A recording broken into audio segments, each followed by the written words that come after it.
This is Surviving the Music Industry. That sounds sick. I didn't think about how that sounded. This is SMI. Thanks for checking in. I'm Brandon, and this is my podcast where I have pretty awesome conversations with artists, creatives, professionals in music, and you get to listen to me whine and complain about me surviving the music industry. This is it. It's kind of surreal, not funny. Surreal's even not the right word. I'm a poet. I don't know if you guys know this, but we're late of posting this. We were observing kind of this blackout Tuesday situation that the entire music industry is kind of taking part of to realize and open up a conversation and engage in the Black community. What a weird time that I have no words. And it's hard to come up with words and things to make you feel good, to make you feel inspired, to make you laugh, especially being a white heterosexual male from the South. I got the deck stacked against me. But I don't know, right? It's a weird state of mind. It's a weird thing. You know, I've been doing this live Instagram thing, alone in the garden surprise, as a way to engage, just to in this awkward time of quarantine and self-isolation. And it's always a surprise. I never know when I'm actually going to do it, which is, I don't know, the foundation of my life. I never know when things are really just going to happen. Just to have a conversation and spark dialogue, but honestly, more important, just to listen. And I think that's where we're lacking in a lot of different ways, especially with all this destruction that's happening. I mean, that's just fucking stupid. I think we can all agree with that. But the part that's not stupid is that people just don't know how to react to the situations, and this is their reactionary impulse. I'm not going to put on, I don't know what's true. Like when you read the Twitter feeds and you watch the news, it's started by white people. It could be, and it probably is. I mean, most of the pictures that I saw, a couple of white bros just ignited the courthouse in Nashville. I don't even know how big that fire was. We're living in a time of you just don't know. You just don't know. But all we can really do is just engage, listen in a conversation that anybody that's willing to have a conversation. And I don't know. Was it easier in 1968, 69? I mean, we just launched SpaceX. People are leaving this planet. Good for them. And then also we're having this continued conversation of civil rights and reanalyzing what that even means in today's America, especially for Black men and women and children. It's I wonder if I don't think it was easy. I think it's just as difficult as it is now, right? The only problem is that we're so informed that we don't know what to believe, which is crazy to kind of think about. Oh, I don't know.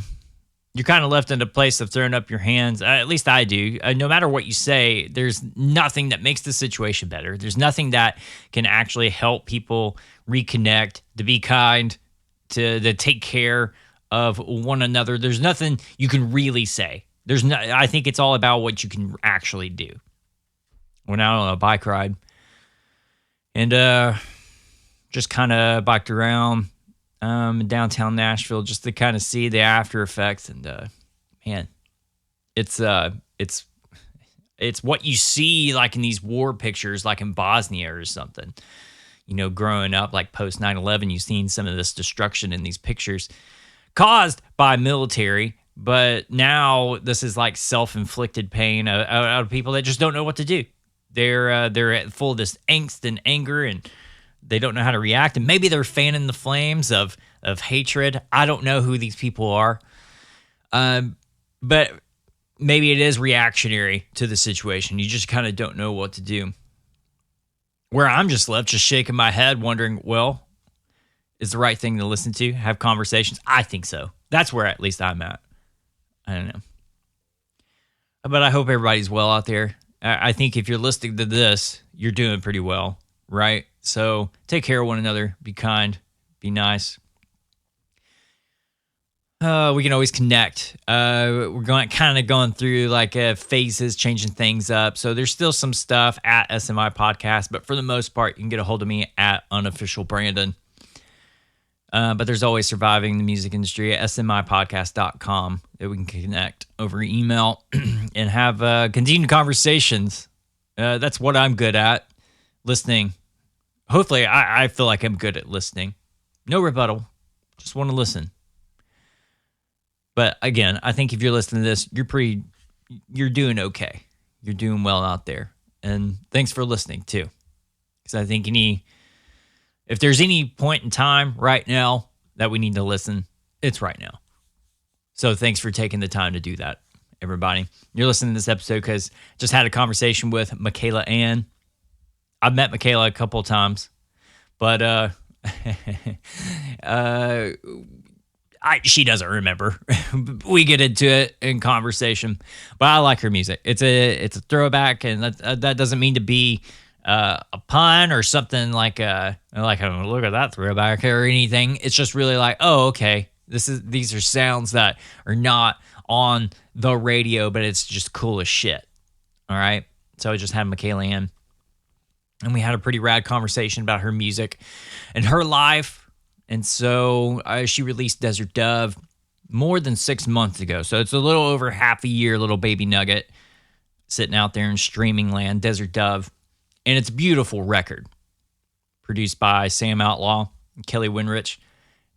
And this was, I feel like this is her most like foot forward momentum and sound and in space and the things lyrically talked about, from femininity to reanalyzing, or at least it helps me like reanalyze my role. And so even gender roles, we get into that in conversation as well. Diversity, celebration of diversity. And I feel like as long as she's been doing some of this press stuff, and you guys are fans of Michaela Anne, and maybe you're new to her, she recorded this record in California with Sam Outlaw and Kelly Winrich, of course, and she went off location. So she went to California, and she went to hang out in Joshua Tree, like most people do, slip that little DMT, go on a trip. I don't know if that's her story, but she was at a location in a bar, just hanging out, had a rad conversation with the stripper Madeline, and it kind of became the muse, I think, for this record. You'll have to read and understand that from her perspective. I'm not putting that on Michaela Anne. But I really don't tap into that because that story's been told like a million times, but we do talk about it just a little bit. So a little bit of the genesis of Desert Dove. But honestly, the thing that sparks conversation and the muses in our lives that cross our paths to have these conversations and to reanalyze these things in our heads, it happens. It happens to me. This was a moment for me because gearing up for this conversation with Michaela Anne, I started having conversations with the wife and I think in this point in time, this is where we need to start having those a lot more, a lot serious, even if it is a little uncomfy, kind of get out of that security blanket or that depression blanket that you wrap yourself up in, and it's really nice and a cozy little thing. Get out of it. I think we can all get the fuck out of it, and we can really look at humanity for what it is, and then put on some safety glasses, get to work, have honest conversations where people are just throwing shit at you, but be willing to listen to that. All right? Woo, got on a little tangent there. Sorry, everybody. But anyway, Michaela Anne, I really enjoyed it, even though she may not even remember this conversation. Who knows? I don't know. It's all jokes. MichaelaAnne.com. And, of course, go give her a follow. She's got Facebook, my Michaela Anne, and, of course, Instagram at Michaela Anne. Honesty. Real people. That's where it's at. Anyway, here we are. Here's Michaela. By the way, what is your name? What? Are you serious? This is Brandon. Brandon? Yeah. Okay, because I looked in the email and I didn't see a name in the email that my manager forwarded me. So I was like, I don't know who I'm talking to nice. today. Managers. Maybe the original one. I just like the last follow-up one. Mm-hmm. I have to like scroll all the way down. But yeah. Oh yeah. Okay. Brandon Harrington. I see it in the original email, but in my current email, I was like, what's his name? I love that and so where, much. Where are you located? Okay, dude, we've hung out. Do you remember the Breaking Ground thing that you did at Southern Ground? I think I connected you with Hannah Bethel. So I was that dude when you went to go talk. Oh my gosh. I did not know that connection. Connect. Awesome, because we Connect. talked about this. Yes, because you said you should be on my own podcast. Yeah. Okay, awesome. So you're in Nashville. Yes, totally. Okay. Okay, well, I feel like I have to ask this though. I mean, since you didn't know my name, do you know what you're walking into? Do you know what this is? I never know what publicists tell people, and so it's just kind of like, do they just say, "Hey, just show up, just do your thing," or what? I know it's a podcast. And I know it's called Surviving the Music Industry, so I'm guessing the questions are going to be about the business side of the music career. You're totally way off. That's so... but I love that, though. I love that, and I kind of wish I didn't say anything. Man. Dude, I would have totally just like surprised you and go off the wall. No businessy questions, because surviving, no offense, like surviving the music industry is me. Has nothing to do with you. And then, I get to talk to like gnarly people like yourself. Cool. Easy. Yeah, I know. Yeah. So yeah, don't make this thing like bigger than what you had in your head for sure. Okay, cool. I wasn't too worried. Cool. Why am I talking about music industry stuff? Yeah. My favorite conversation. No, it's not that. Like, no, not at all. I'd be fine if we were. I'm cool with whatever. I mean, it might go down that route, but dude, no, not at all. Okay. You're way more interesting than like that stupid like educational like music business shit. So Yep. Gotcha. Okay, we feel good? Okay. Yes. Okay, awesome. So start with tell me where you're from, because that's a confusion thing in my head. Yeah, so that's a confusing thing in my head as well. Okay. I'm from, I've lived in Nashville for 5.5 years. Before that, I lived in New York City for about 10. And I grew up moving all over because my dad was a submarine captain in the Navy. He was a submarine captain. Yes. Like that's not like every day. That's not like like rancher hand in southern Arkansas. That's like how do you become a submarine captain? Like what's the qualifications for that? Well, he went to the Naval Academy and then was, in the Navy after that and was an officer from the start because if you go to the academy. So he was a lifer. Like he wanted to do this from the very beginning, like join the Navy and work for the man of suit business country. I don't know if that was his motivation or if it was just a way to have a career and a track that, would get him out of his hometown. And that was just kind of like laid out for him in some ways. I'm not sure. His feelings, I can't even start to speak for my father, but he's a fascinating person to me because he's not kind of what people associate as your kind of typical military man. And submariners are very, they're thought of as like the nerds, like they're super smart. He is a nuclear engineer and he still works. He's retired from the Navy, but he works for the state of Michigan in their energy department, working with nuclear energy. So he's really smart, but he's not, like super conservative. He's very open. He also just his kind of side hobby was that he got a master's in holistic nutrition and is an herbalist and is a lot of personal trainer and just kind of really into alternative healing. So Wow, he's that a really yeah, like he's a military earthy guy. Like I feel like he's Yeah. peace love, but likes to jump in a nuclear slub. That's insane. yeah. So that's what's funny about him is that he honestly he looks like he always gets like he looks like Ed Harris or Bruce Willis. So he's like kind of short, stocky, muscular, bald, kind of serious looking military man. But I think his like alter ego of like what he wishes he could be is like a long haired flowing hippie. Just bathing in essential oils. Oh yeah. I love that. We're That's a funny. big essential oil family. Oh, So he's that's got funny. a lot of those. Yeah, are you really? You're a real essential person? Essential oil thing? Yes. I don't know. Yes. I don't know where I fall in the line with that. My wife, she's into it, but like as far as peppermint, like she hasn't gone outside of peppermint. I don't know what the reason is, but I guess Okay. there is a reason. But yeah, but that's a big thing in your life.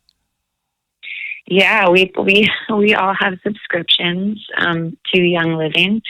So I diffuse and use essential oils and essential oil products everywhere. Yeah, but do you feel like? I mean, I feel like essential oils are like a big psychological experiment. Like if it says that it will fix it, you think it will fix it, and then hence you know it will fix it. But does it really fix it? That's kind of where I'm at with it. Well, I think of it as like, I don't know. I hear that whole like placebo effect all the time. Like I grew up getting migraines. Oh, me And too. I understand that. Oh, really? Yes. Well, for some reason, the only thing that would help my migraines was Campbell's chicken noodle soup and Coca-Cola. Oh, And wow. people would be like, this is a placebo effect. I'm like, no, it's not. And I'd be like, okay, I'm going to believe with all my might that like this different chicken noodle soup will help me. Yeah. And I would eat like a different chicken noodle soup and I would start vomiting. I'm like, I think there are certain things that work for your body chemistry that don't work for other people that are hard to explain. Yeah. But essential oils, there actually is a science behind it. And aromatherapy is something that's real. Different aromas have different effects on you. So that all of that stuff, I'm like, I don't push it on anybody, but I know peppermint oil really helps me when I have headaches or when I have a stomach ache. So I'm like, it all makes me feel better. So I'm like, that's cool with me. Yeah, right. I always run into the problem. You're the first person that's just kind of like, I'm not a pusher. Like, I'm not going to put this like on you and force it down you. But every like essential oil person I meet, they are that. They're like the Nazis of essential oils. And I have no idea how to talk to those people, like at all. Yeah, I'm not a pusher of anything. I'm like, to each their own. This is what I like, Right. and I'm happy to share why I like it. But I'm also not a natural born salesperson, which makes being an independent musician kind of challenging. Oh, it's the worst. I know. I 100% understand.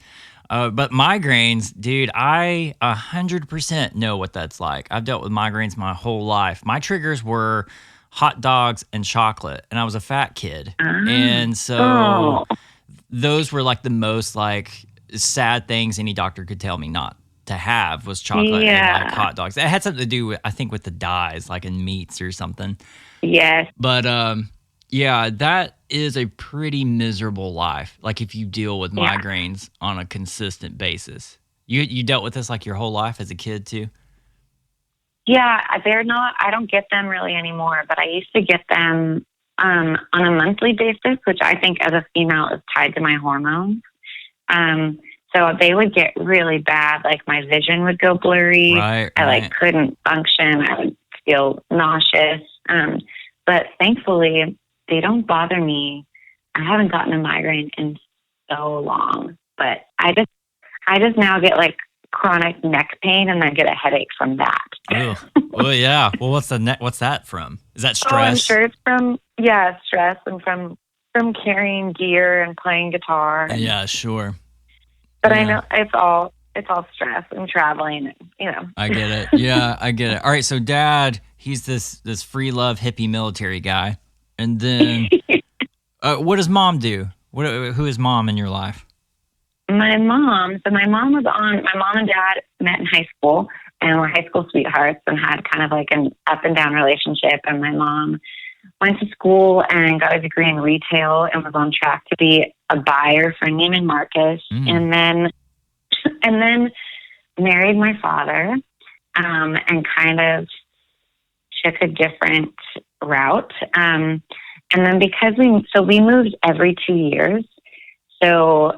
And then my father would be out to sea for sometimes 6 months out of the year.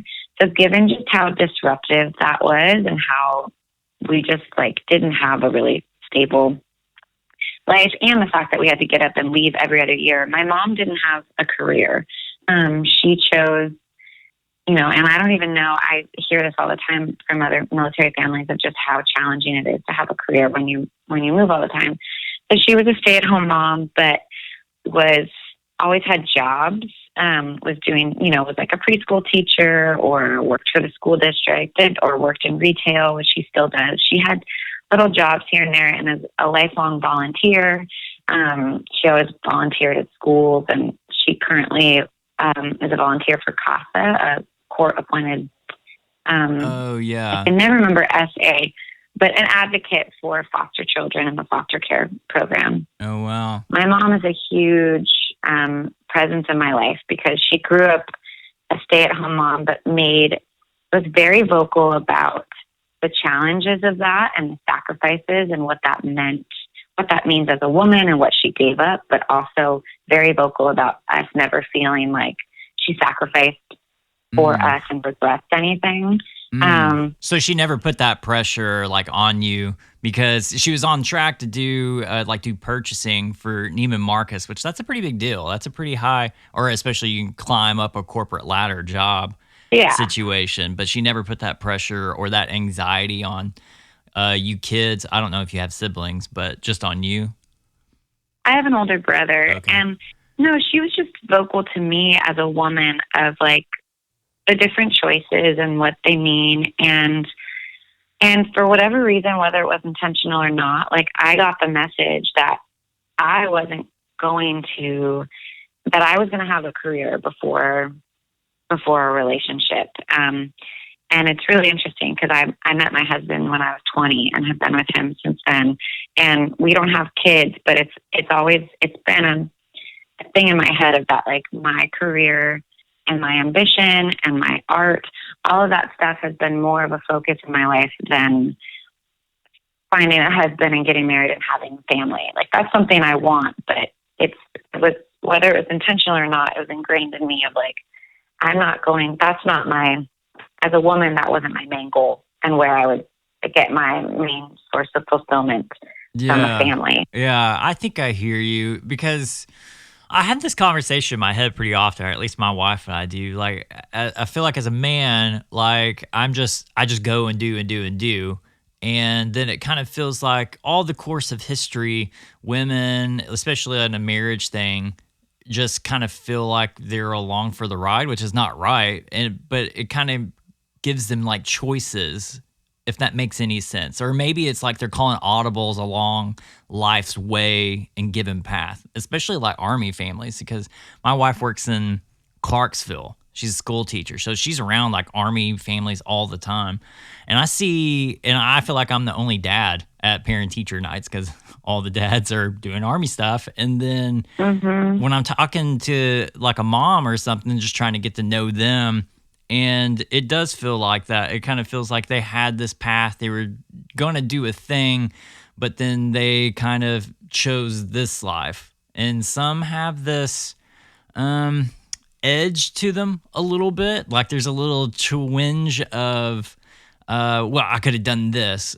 Or there's been some moms that have been kind of like, oh, well, I do this now and I'm happy because I serve a purpose, or I have this purpose in my head for whatever that's worth.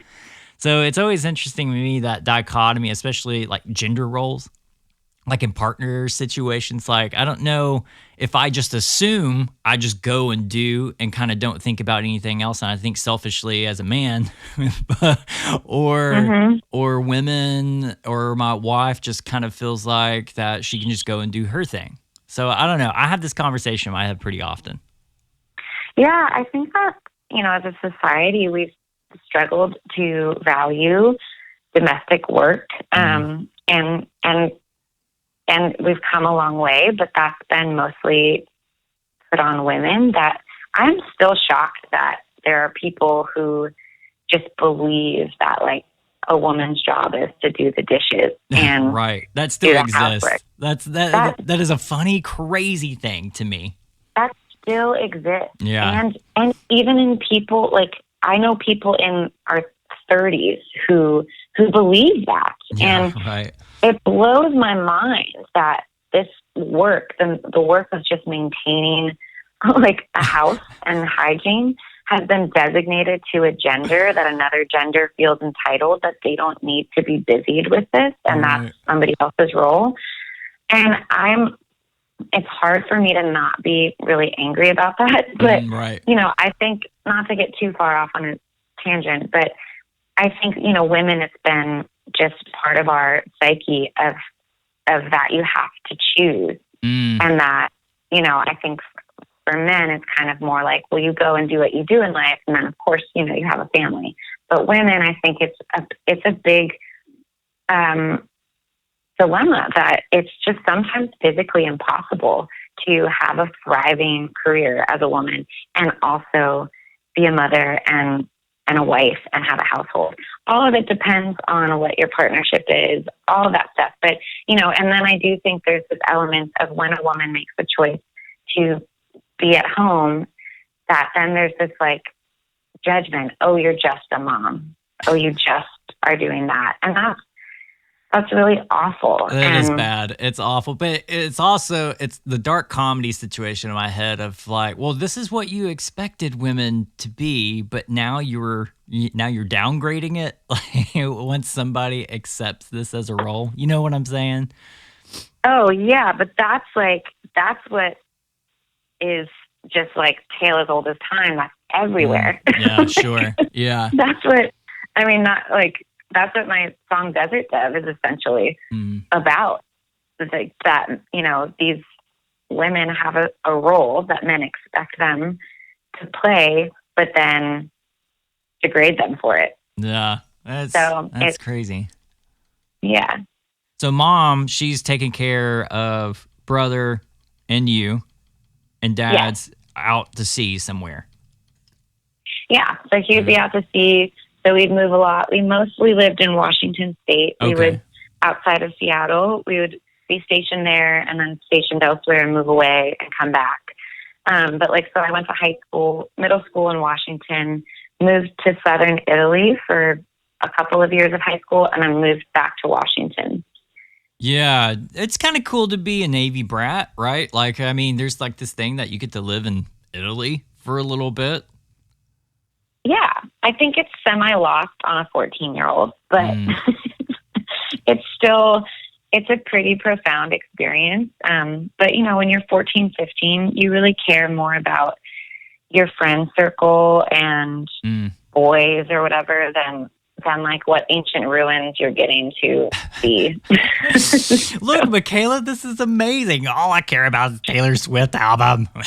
Yeah. I mean, my parents took my brother and I to Sicily for spring break. And I remember we went home early because my brother and I were so annoying because I missed my boyfriend and he missed his girlfriend. And I'm like, ugh, that's so annoying.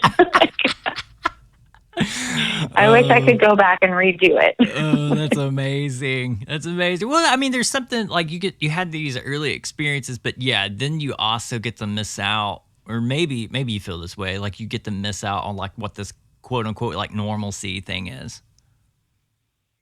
Yeah, definitely. I've always thought I've always felt like I've missed out in life because I didn't grow up in the same neighborhood. And I didn't have the same friends from kindergarten to graduation. I didn't have the one best friend who I would be the maid of honor for. I don't have that. And it's taken me a long time to realize that what I consider normal isn't everyone's normal. That's not everyone's situation. And, there's a million different ways to live a life. And I've continually work to just honor and be grateful for the way that I've lived. And I don't have the one best friend, but I have a lot of really amazing friends all over the world because of traveling so much.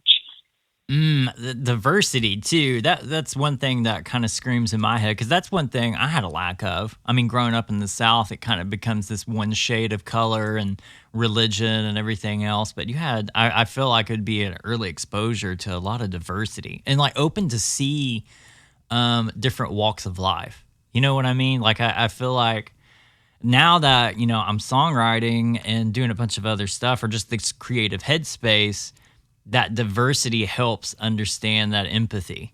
And I feel like you, maybe unbeknownst to you, like had this diversity and this whole world opened to your eyes so early. Definitely. And even within the different communities that I lived in, a lot of them were predominantly military communities, but there were still lots of other kids who were growing up whose parents were not in the military, when I lived in Washington or Southern California. And they were all very diverse communities at school. So I do really value that, and have seen, especially moving to different parts of the country since then, how lacking in diversity certain places are. Like, Nashville is very diverse, but it feels very segregated to me. Yeah, right. Right. That's the South. So, to me, that's the South, because I grew up from the South. I'm from it. I mean, there was the place in town where all black people lived, and then there was where every white person lived, and it was just separated by a road. So to me, like, Nashville is no different than any southern town. But you're right. There's no correctness in that. I think it's a pattern culturally that's just kind of always been here in the South. Yeah, I mean, there's like direct reason for why we're still segregated, of policies and mortgages and all that stuff, which has a really racist history that has kept us separated, which is really maddening and frustrating to know that we still have those consequences and keep us separate, because I believe that life is so much richer when you know people that are different from you, and when you learn about other ways of living. And that did instill in me, living in places where I had different communities in school where there was a large Filipino population, and had really close friends who were Filipino American, and learned about like the different food and culture in their home and their way of living.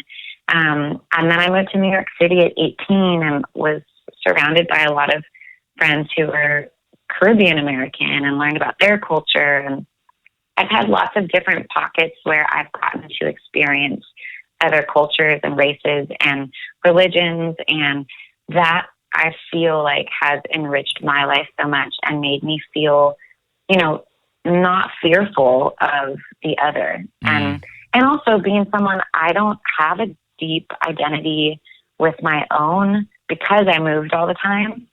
I wasn't raised in a very religious home. We were very exploratory and went to church at different times, but my parents really instilled in us exploring what spirituality and religion has to offer and what resonates with us. So I don't feel very like boxed in with what my culture and race and religion gives to me. So I feel very open to wanting to learn about other people, and have a really hard time understanding why when people feel like they're better off closing others out and only having what is known to them. It's really hard for me to understand. I feel like that thing is like the fear of the unknown. It's just another person that looks different from you, but they're a person, right? So it's like, you're just kind of scared to tap into that, because nobody, I mean, a gen pop or, this quote unquote normal person is kind of scared to tap in to get to know another person that's a little bit different of them. I think there's fear kind of wrapped. That's a personal feeling, I guess, but it's the unknowing. Fear's a big part. Oh yeah. Yeah. What was the music thing for you? Like, did you discover music like later on? Were you like the nerdy music kid that just had full of angst and anger in your teenage heart and discovered it? No. I started. I think my love of music was basically from the time I was born. My mom always says that I was like dancing, and she said I would pop my body in my car seat. So from a young age, I was really into dance and music, and was in dance classes at like age 3 on up, and then started playing piano at 5, and was in every like musical program that I could be in, and depending on what school I was in, because I would get a piano teacher. I had so many different teachers because we moved and had to find new teachers and new programs. So that was always a part of my life, but I was in jazz band, but I wasn't one of the like angsty music kids. I had music, but I was also, I guess I would like have been considered in like the popular crowd wherever I lived. And for me, that was really just survival of wherever I moved. It was just how do I make friends fast? What's like I would scan a room. I still vividly remember doing this. So just like scanning a room and being like, okay, who's going to be my friend? Okay, so you're a lifer music. Like you've been doing this since the early beginnings. Yes. I'm kind of a lifer too, so I can understand that.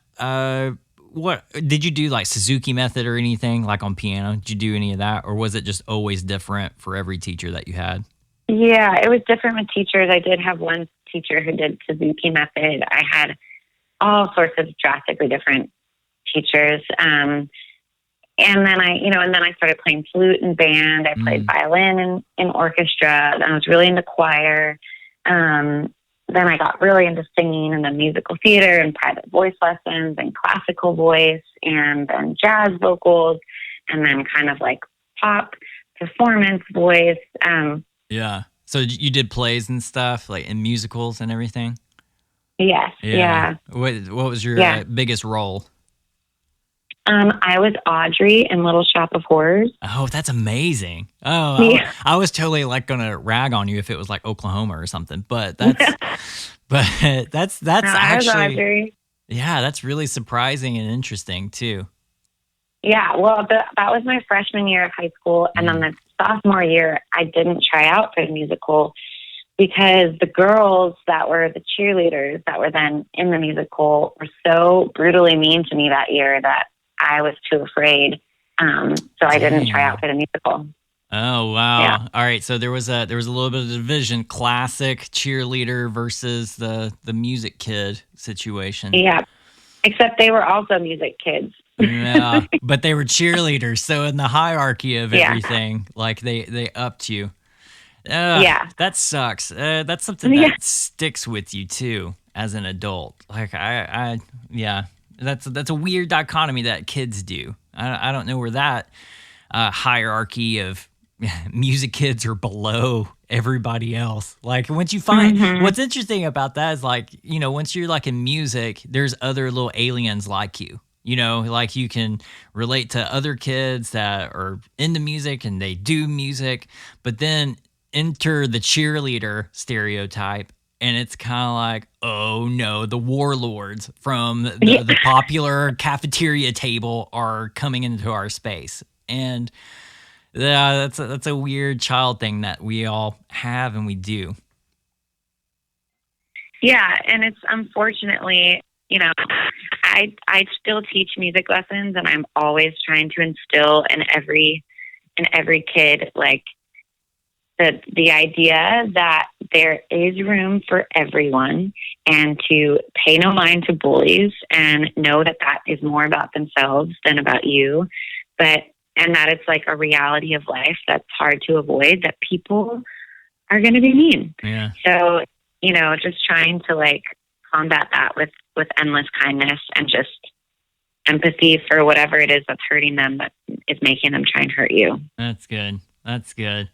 But was that a thing too? I mean, because now you're in high school, and I feel like we're so in tune to our anxieties in high school, especially with the music and stuff. Were you writing songs at this point, or were you just performing? I wasn't. I was just performing all different kinds of songs, but I didn't write. I wrote instrumental piano pieces when I was really young, and then I didn't write again until I was like 17, 18. Mm. So I didn't start writing songs. My grandfather was diagnosed with lung cancer, and I wrote a song for him. Mm. And then that kind of reopened me back up to songwriting. And then college is when I really started writing songs. Yeah. Okay. So college. Okay. Yeah. Usually, sometimes it takes like a dramatic thing that I've realized, like in conversations, like for people to want to pour that piece of their heart, like on a page. Yeah, for sure. And it can feel, I was never one of those teenagers that was like, I'm a highly emotional person, but I wasn't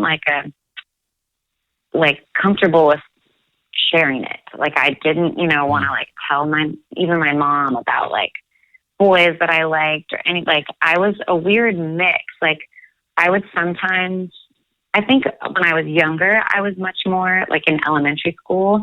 I would like invite friends over and read them my diary. But then in high school, I think I got just like shelter shocked from like kids being mean to me. That then I was like, oh, I'm not like, I was not like Taylor Swift's ability to be so vulnerable and open. That made me so uncomfortable. Yeah, that's what like astounds me about T Swift of like you wanted to put that on page. Like I didn't want people to know I was listening to NSYNC when I was wearing a Korn t-shirt, So it's like, yeah, because like putting like that shit like on paper or page and sharing that to the world, no way. Like what kid wants to do that? And to me, that just says to me like, dude, you're normal. Because at least I understand that.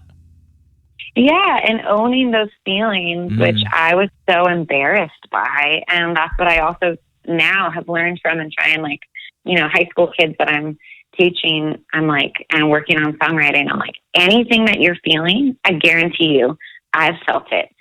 The person next to me's felt it. Like these are all, we're not as unique as we think. So some of us just have the courage to share it. And then that actually gives other people the permission to be honest about their feelings as well. Yeah. All right. So high school, you're starting to familiarize yourself with music. You're doing the thing. You start writing songs. So college, and you said New York. Is that all in the same place? My first year of college, I went to an all-women's Catholic school in Tarrytown, New York. And that sounds really intimidating, by the way. It was actually the best place. Oh, okay. They didn't have a music program. I kind of just ended up there. It's too long of a story, but I just picked it as like a liberal arts school, but they didn't have a music program. But it was talking about just kind of mentioning back to the diversity conversation. Diversity was really important to me, and Marymount was the most diverse community I've ever lived in. And we still to this day talk about that. It was such like a happy bubble. Like my floor, there were, there were Asian kids, girls, it was all girls. So Asian girls, Black girls, Hispanic girls, Jewish girls. So my friend circle was incredibly diverse. And we all are still really close friends, and we have really honest conversations though about how real life, how it just like separates us. And, I now work in the Americana country music world, and it's pretty white. And, and my friends who are Black have shared different experiences that it's just been, that they're like, it's honestly just easier to stick to your own kind, which is so heartbreaking, but such a reality. But anyways, that school was such a beautiful little utopia where we all were just the best of friends. And it was a little tiny school on a hill in Tarrytown, New York, looking out over the Hudson River. And it was beautiful. It was one of my favorite experiences. But I figured out that I wanted to study music. So then I auditioned for the new school for jazz and contemporary music and transferred into New York City the next year, where I then lived for 10 years. Wow. Okay, so jazz school. Okay, did you audition piano or vocal, or all of the above? Vocal. Vocal. Yeah. So I was a jazz vocal performance major. Yeah. What'd you audition with? You know, I have no idea. Yeah, no problem. Yeah, I'm trying to think even what I auditioned for.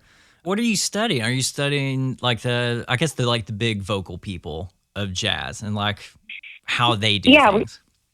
we studied. It was a very progressive, like, you know, they kind of honored a lot of like bebop and avant-garde music. So Okay. we did have to like build our repertoire book. Like I had like a book of handwritten charts of like the American Songbook and standards, but then was also introduced to like vocalese, which is where people would write lyrics to a song that was not written for a vocalist.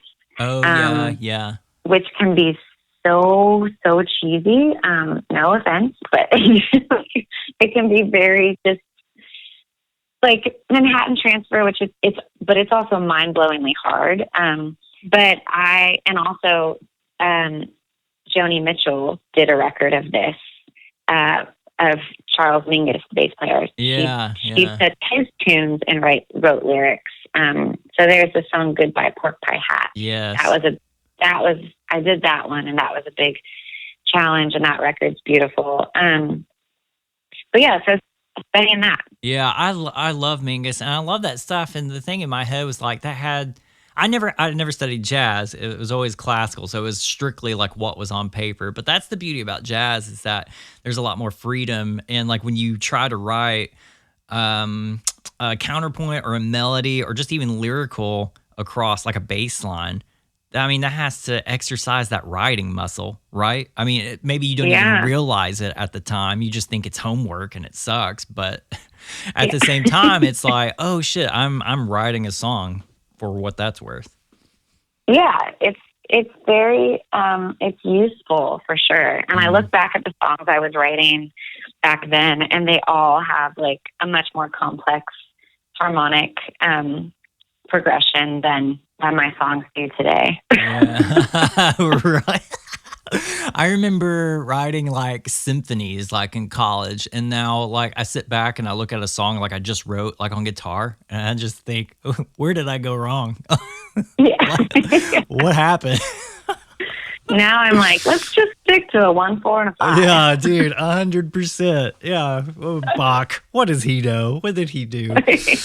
Okay, but now you write music, but I know To Nowhere comes out in 2011, and you've been in New York like for 10 years. So where does like you starting forming your identity as an artist in college and living in New York, where does that all happen for you? Well, I start writing, and then I ended up meeting Michael Daves, who is a bluegrass guitarist.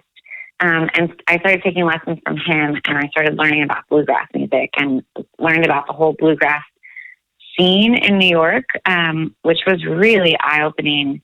And then at the same time, I added a second degree. So I was getting a BFA in jazz vocal performance. And then I added another year of schooling and got a BA in social inquiry. So studying sociology and American history. Holy shit. And was studying a lot of like the social movements of the 20th century. So a lot of the 1960s and the civil rights movement and the anti-war movement and the women's rights movement. And so closely tied to that is the music of that time.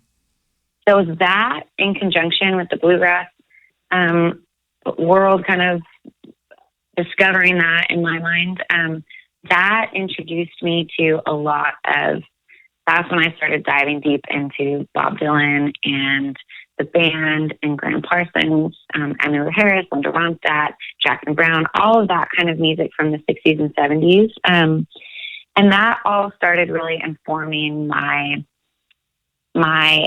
songwriting. So To Nowhere is an interesting, I haven't listened to that in so long, but that was like, that you can, I feel like, still hear like my folk country, but also jazz influences kind of all blending together.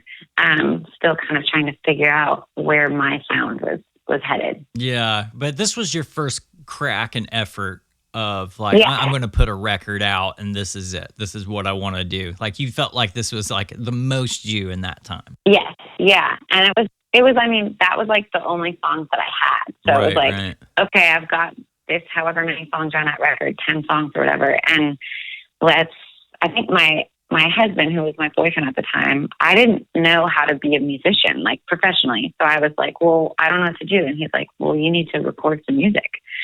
So that's what we did. Yeah. That was my first, I've just been learning on the fly, basically.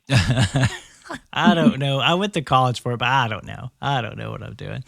I understand that. I do. But what a informative time, because I mean, being in New York and then studying also like the civil rights movement in the 60s and the music in that time, like that was like a head first like deep dive into folk music. And I'm New York, and this is where like the protest and where diversity and cultural, counterpoint, put that in quotations, like kind of intermingle. That's an informative place and time for you.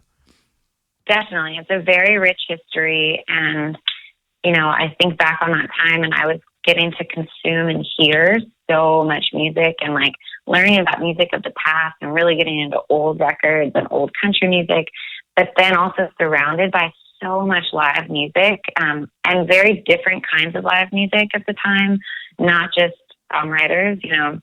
There's a big songwriter and band scene in New York, but I was hearing my boyfriend, who's now my husband, was really into Brazilian music, northeastern Brazilian music. So I would always go to those shows. There's so many great little venues where you can hear all different genres of music. So it was a really rich education that continued on, kind of informed my musicality. Yeah. Okay. I've often wondered, because I knew this about you, that, you kind of jumped around childhood wise.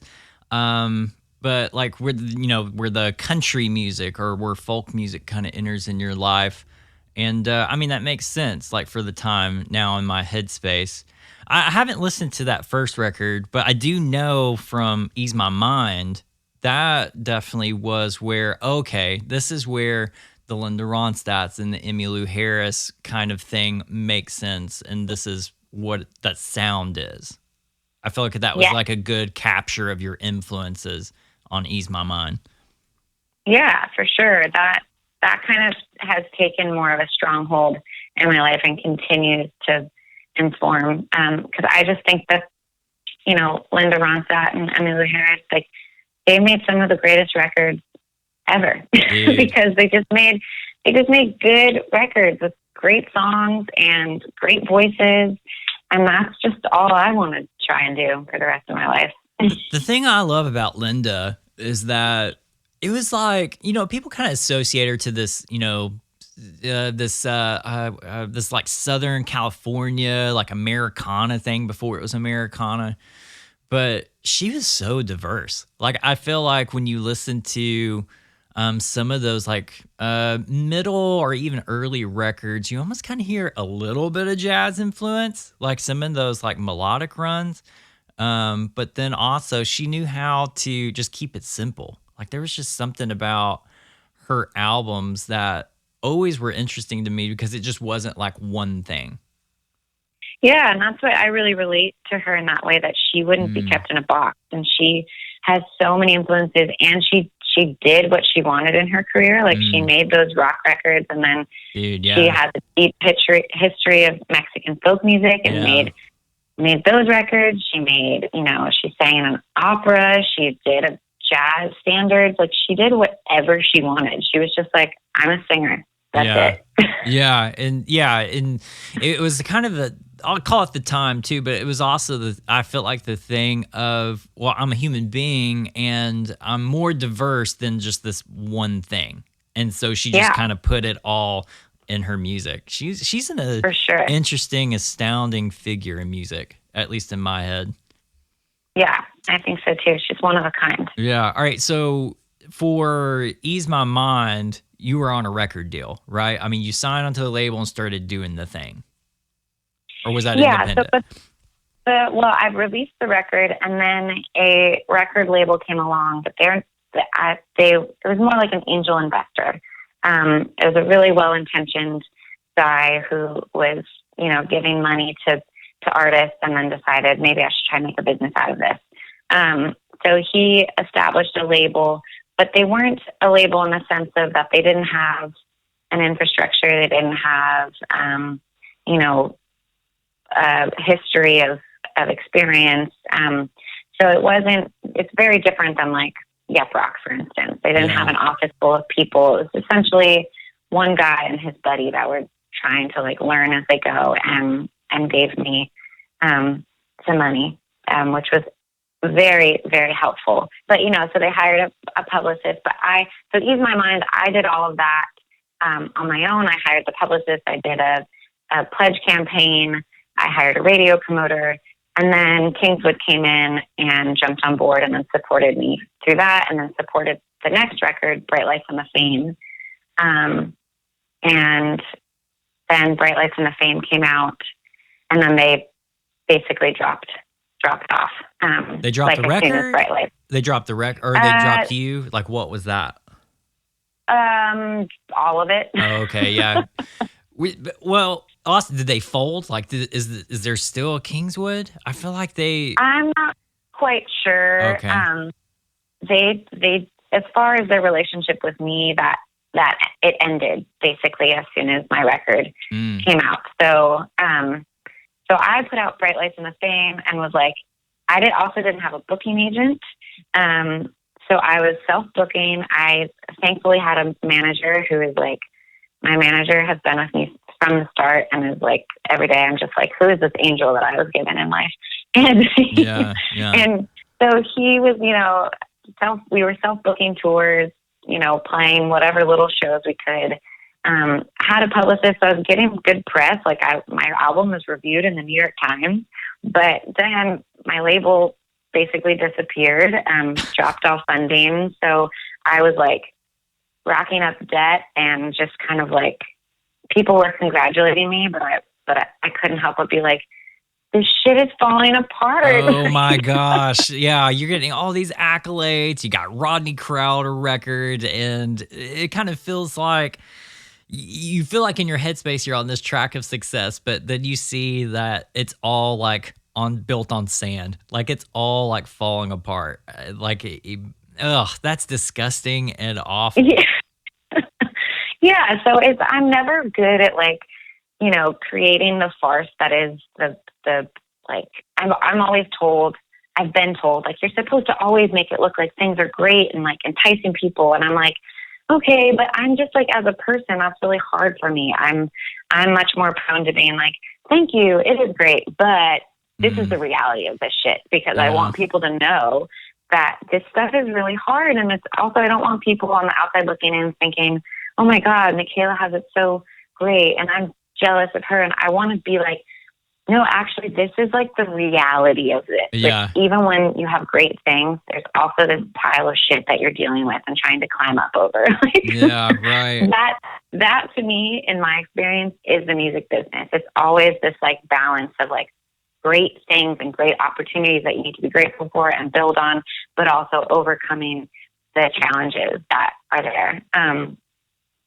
So anyways, that's what happened with Bright Lights. And I just kind of was chugging along, and I did get a booking agent, and like was just, trying to get whatever I could to keep going, to stay out there. And luckily could like still tour, and got to the point of making Desert Dove, which I just decided, okay, I have to make another record to keep my career going. And there's nobody signing up right now before they've heard it. So I got to figure out how to pay for it. And I just didn't have it in me to do another crowdfund. It's constantly hard for me to like ask for help. Right. I feel that too. Yeah. And I think it's a great thing. And like there could be more in my future, but I just didn't want to at the time. So I just took out a bunch of credit cards, and I paid for Desert Dove by just racking up a bunch of credit card debt. Dave Ramsey would not be happy with you right now. But there is No. there is like there's something beautiful about that. I can definitely feel the pain of like the whole pledge thing or GoFundMe, because it's not, for me, it's not a pride thing. It's like you have your money and I want to provide a service or a piece of art and you can just buy it later. Like I don't want to ask for money up front because I don't think that's your responsibility. You know, like Right. I'll figure it out on my own and hope to share it with you. That's at least like a personal thing. But I don't know how that aligns with you too, but I can truly understand, like, especially pledge stuff and asking me money from people or from fans.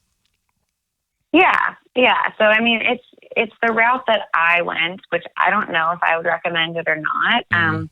You know, having credit card debt is really daunting. So Dude, yeah. I don't advocate for it, but Yeah. it's what I chose to do. I'm really methodical in how I handle things on my financial end. So, Well, the beauty about that is the risk, right? Like it's like the thing that you truly believe that you know that you want to do it and you're going to do it and you're going to figure it out on your own. Like that's that like entrepreneurial like spirit, right? So it's like yeah, my thought was, if I'm not going to invest in myself, and I know like the rules of entrepreneurs is always like, don't risk with your own money, Yeah.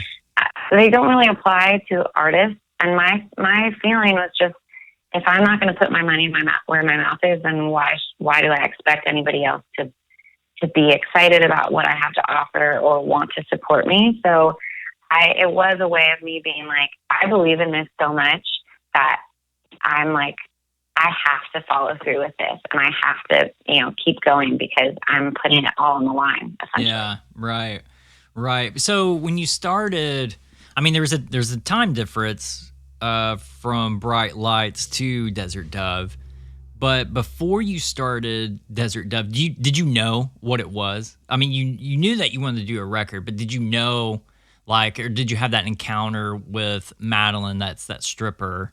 If I got the story right, like, what was the progression of Desert Dove? So, I met the stripper in Joshua Tree a couple years prior, and I just had it in my mind. But I didn't know that when I met her, I remember walking away and thinking, I'm going to write a song about that woman. And then I didn't write it for a couple of years. And then I made plans to record Desert Dove, but I didn't have the title. I didn't have the song. I was just like, we're going to make a record with Sam Outlaw and Kelly Winrich. And we had gotten together in January of 2017. I think, no, 2018. We recorded 2 songs that I had finished to see what it would feel like to work together, and decided it went well. So then we made plans for May. And then February, I went to Cave Creek, Arizona, and did a writer's retreat by myself. I just stayed at some family's house and kept writing because I was just trying to write a lot, to have a lot of songs to choose from. And I wrote, and that's when Desert Dove, the song, just came. It just appeared to me on that trip. So we started recorded that song, and I didn't know the name of the record while we were recording. Everything just kind of like happened. It just kind of unfolded. And I started to notice that so many of the songs had this kind of California desert influence and like references and where I'd written them. So that just kind of came out. I knew that from the start, I wanted to make a record that felt like, to me, the melding of like 90s pop with War on Drugs and Tana Paula, that I wanted like synth and kind of moodiness, but with this kind of like pop hookiness. So that was intentional, but everything else kind of progressed from there organically. Yeah. I'm always, I'm more of an album person. And so, like, I'd rather listen to an entire album than somebody just, like, give me a single situation. Because I feel like albums, and especially, I guess, depending who it is and their intention with it, is that it's a collective arc, like, with a common thread, maybe, or it's a timestamp in their life. And I've wondered about Desert Dove because I've heard you tell the story over and over with your encounter with Madeline, and some of the things of the songs, and it all seemed to have like a common thread. But what you just said, it really, maybe it wasn't intentional, or maybe it was just like by surprise that it seemed like there's strength, power, feminism, diversity. It's all these things that we've already talked about, like in your life. But was it really like the thing that you sit down to say, well, I'm going to have all these things in this album? Yeah, no. Yeah, right. But, those were the songs that I was writing at the time, and it is reflective of what I was going through in the time, that I think was very, I think that period of time around leading up to Desert Dove and even releasing it, but what the songs that I was kind of processing was this kind of development and reconciling, like, heartache and, kind of the tension of making mistakes in personal relationships and trying to find myself as a woman, and what does feminism mean? What does it mean to be feminine? What does it mean to be a woman? What does it mean to own your own sexuality and sensuality, not in terms of men, but for yourself? All of those questions were in my personal life, ringing around in my head a lot, like way more than they were 4 years prior or 5 years prior when I was writing other songs. Those weren't dominant themes that I was considering. So that's just reflective of what I was going through, whether it was through character work or through kind of firsthand experiences. Yeah, because that's also an album to me, is like it's a character. And maybe it's multiple characters like in a movie, but when I listen to Desert Dove, I just kind of see this, maybe it's autobiographical in some points, and it makes it like you as this person is this like figure of strength, and you're just kind of practicing different pairs of empathy shoes. You know what I'm saying? Like, because I remember you telling the story about Madeline at your show and like just reading other stuff. And I remember personally, I've had a conversation like with a porn star before, and like people like in sex work or just dancers, there's like an air of strength and confidence, but there's also like a thing of brokenness somewhere that they just don't show you. You know, it's like I feel like it's a card that they don't show, so they have this like other counterpart of the strength is going to be the biggest card in the face that you see. And maybe that's just because I'm a male, but like I said, like from the beginning, I always tend to give people too much of me from the very beginning. But even when I had that conversation with that porn star, they didn't think I was going to just start rattling off like dick jokes with them, and we had a great time. Yeah. So, it was awesome because I was more interested of like, oh wow, that's crazy. So what about this? What about this? And so, I feel like the conversation with Madeline might have like felt that way, right? Because that's something I haven't heard you talk about. Of like, what was the feeling of that conversation? Well, I found her just very magnetic. She was really, not just that she was beautiful, but that she had this kind of, she really did, in my memory, this kind of glow about her. And she was wearing a white dress that was off her shoulders. And she had this energy that was really appealing and invited me in. And we talked about essential oils because she talked about wanting to develop her own line of essential oils. You were in Joshua Tree, is that right? Like around there? Yeah. Oh, it totally makes sense. Yeah. Yes, of course you would talk about but essential oils. She was from Vancouver, and she was just on a road trip. So, I'm constantly thinking about like the shame that is put on women for being sexual, and also that like through that women have no ownership of their sexuality because it's interpreted to be all for men. And I've had this conversation continued which has been interesting to me, because of the photos that I've chosen for Desert Dove, including my album cover, that people have commented to me that they're sexy. and with an air of judgment, and had a friend even ask me if I was trying to be a sex symbol through these new photos. And I, then I, would ask all these questions and be like, why do you think that what is sexy about the way that I'm posing? Is because like a piece of my stomach skin is showing? Is it because the way that I'm sitting? Is it the look on my face? Do you think that I'm doing that for attention? What if me feeling sexual or sensual in the picture because that's how you interpret it? What if that's all for me? Why do you think that this is all just for, and I've had these conversations throughout, which is fascinating to me, since the song was inspired by that, and then the record, and then the conversations that have continued of even things like a man looked at my record cover and asked me if the fact that it is sexy detracts from my feminist message, like of my song, If I Wanted Your Opinion.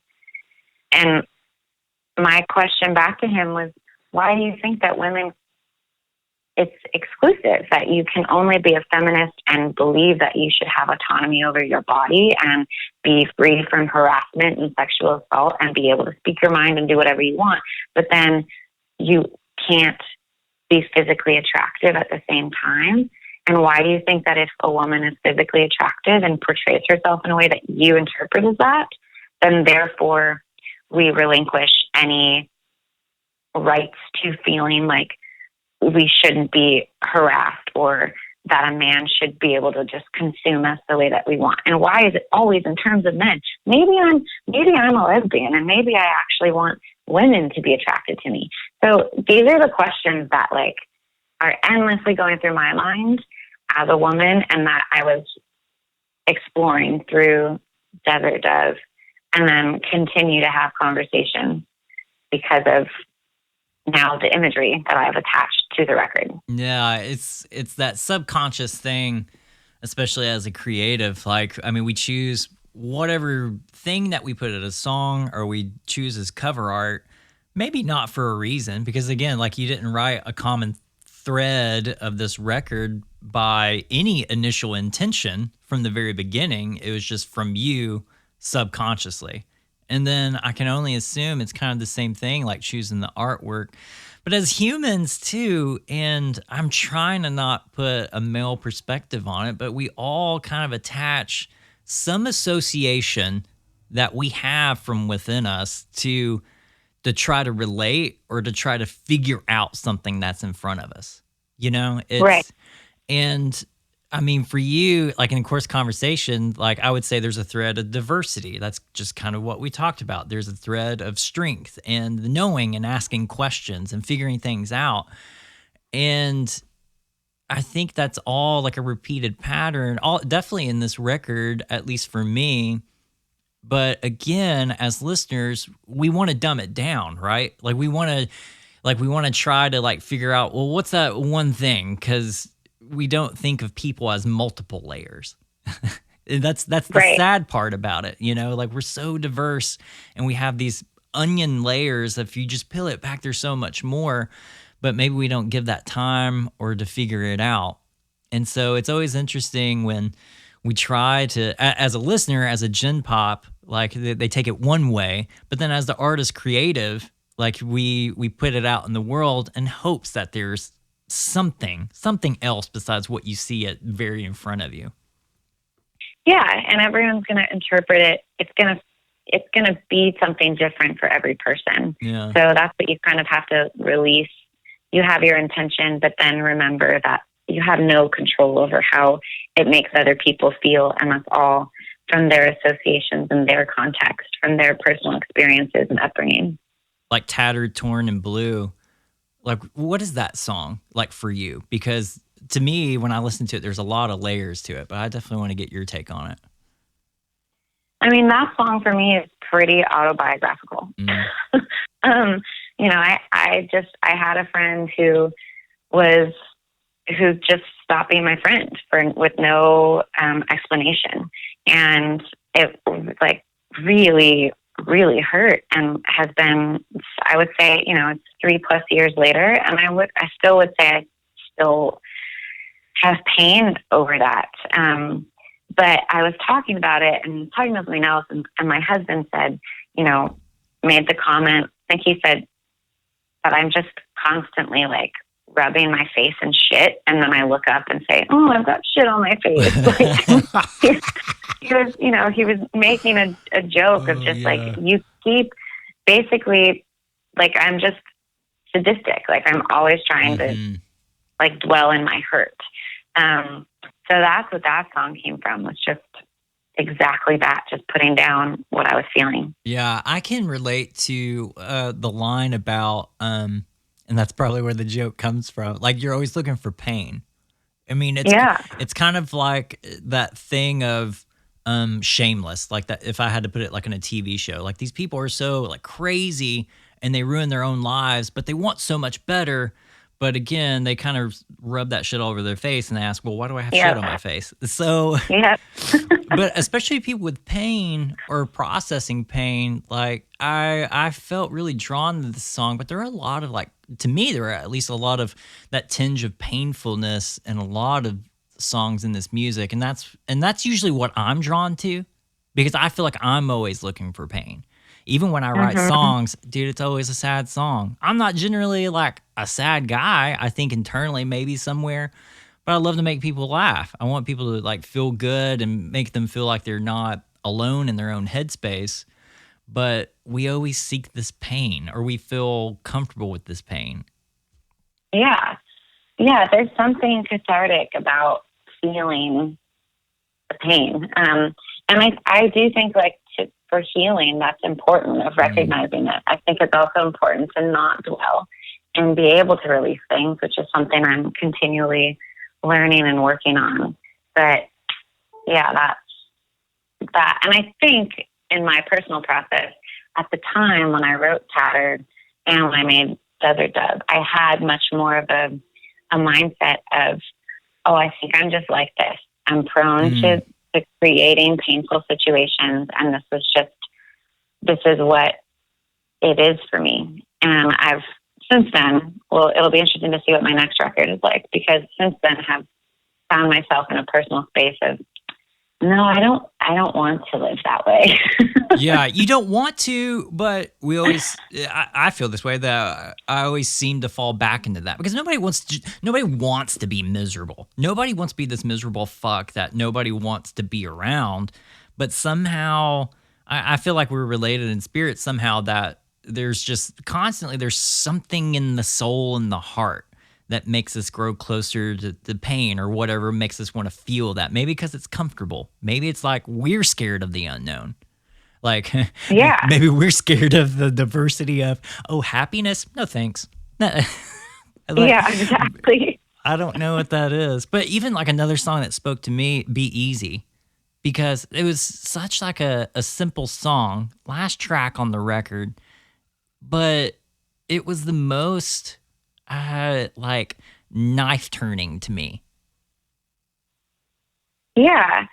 Well, that song I had written years prior and really didn't know what to do with it, because the form of that song doesn't go like verse, chorus, verse, chorus. Right, so it kind of reads in like an A, B, C, D. Like there's 4 different sections of it. Yeah. And I kind of was like, I don't know what to do with it. And I played it for Sam, one of the producers, and was like, what do you think about this? I'm not sure how to do it. And he made a voice memo of it so we'd have it for demo purposes. And afterwards, I was just like, I think that's what it is. So that's what's on the record. It's just me singing through it the first time to try and like just provide a demo to figure out what to do with it. Yeah, I love stories like that, because that's when it becomes, it's the thing of usually the first take is the best one. Like people will sit there like do 40 takes to get the best one, but usually they go back to the first one. That's kind of what I felt like. But the knife turn to me and how I relate it in my life is that it feels like a conversation I would have with myself. Like, be easy, like to me. Yeah. If that makes sense. But who's the character in the song? Like, who are you speaking to when you wrote it? to myself. Yeah, oh, okay. Yeah, that's okay. Perfect. That lines up everything because the thing about pain, and we do beat ourselves up. I mean, that's that other layer behind pain, and especially creatives, like we do we dig our own heart. I mean, we turn our own knife. Yeah. I mean, it's like depending on when I'm singing it, it's for myself. It's for different friends that I think of that are, going through a hard time or just continually have a hard time just beating themselves up, or my husband or whoever it is. It changes, but it's one of those songs that I definitely wrote. I think, it's a way to soothe myself and then also others that I love, of course.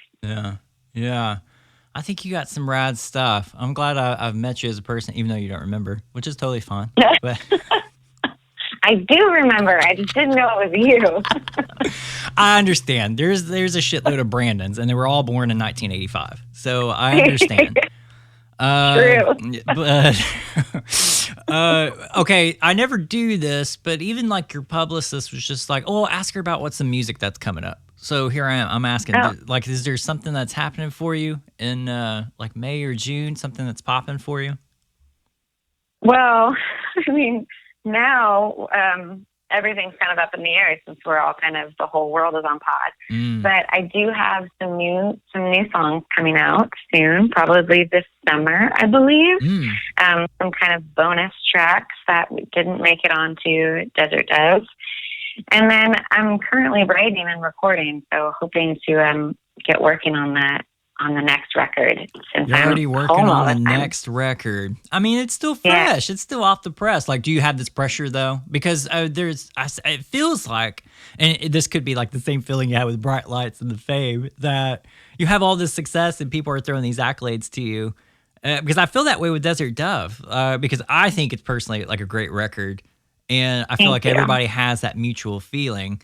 But one, do you feel like it's a great record? Two, are you happy with it? But then three, is that feeling still there? Is it still kind of like, well, I'm still kind of standing on sand kind of thing? Yeah, that feeling is for sure still there. I love Desert Dove, and I just energetically don't feel ready to move on from it. It's still very fresh, and I feel like, I want to play these songs out live a lot more than I've gotten to, because we've only been touring since September, and we have no idea when we'll be able to. So, there's that feeling that kind of like there's a lot of life left in this record. But yeah, there is also always that pressure of like, but you got to keep going and you got to keep building, because this is just a really fickle business, and you just want to like keep holding on and growing.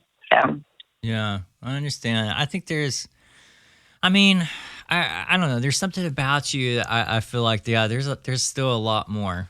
I'm interested to see like what the new stuff is going to be.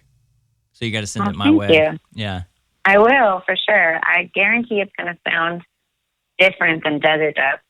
Oh, that's good. You don't want to keep doing the same shit. So I know, but I genuinely do love Desert Dove. I'm like, I want to live in that space a bit longer, but it will always exist. Yeah, it's a nice cozy blanket of like, yeah, this feels pretty good, but eventually you got to wash that blanket and it becomes something new. Definitely. Yeah. Yeah, I get it. Hey, I think you're pretty rad. Thanks for doing this. Oh, thank you. This is so fun chatting. Thank you for having me. Was it? Did it change all expectations for you? Yes, it did. Okay. Definitely. Listen, I'm just as narcissistic as the next creative person that has a platform, so know me. Get to know me. Because one day I am going to be your cult leader. Thanks everybody for listening. Thanks to Michaela Anne for jumping in, having a rad conversation about openness, vulnerability, and diversity. I think that's what we all needed, especially in our lives right now.